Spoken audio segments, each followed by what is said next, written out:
ம், ஒழுங்கா நடந்துக்கிட்டா உனக்கு நல்லது. ஆ? என்ன? கடவுளே, ஒரு மனுஷன் தனியா கூட புலம்பக்கூடாதா? உங்களுக்கு என்ன சாப்பாடு வேணும்? இந்த கோழி சூப்பு கிடைக்குமா? கோழி சூப்பா?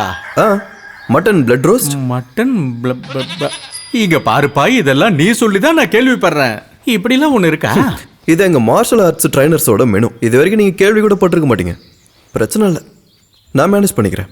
அப்படி வழிக்க வந்தா உனக்கு ரொம்ப நல்லது. ஐயா கொஞ்சம் நில்லுங்க. இப்ப ஏதோ சொன்னீங்களே, என்னது அது? இங்க பாருங்க, நான் தனக்குள்ளேயே பேசிக்கிட்டு அதுல இந்த மாதிரி தனக்குள்ளேயே பேசிக்கிறவங்கள பொதுவா பயந்தாங்குழின்னு சொல்லுவாங்க. அப்படின்னா இந்த ஊர்ல இருக்கிற எல்லா ஆம்பளைங்களும் பயந்தாங்குளிங்க தான். ஒவ்வொரு நாளும் பயந்து பயந்து சாகுறவங்க.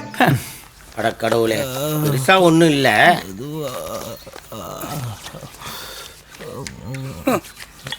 நம்ம முதலாளிக்கு இப்படி ஒரு நிலைமையா?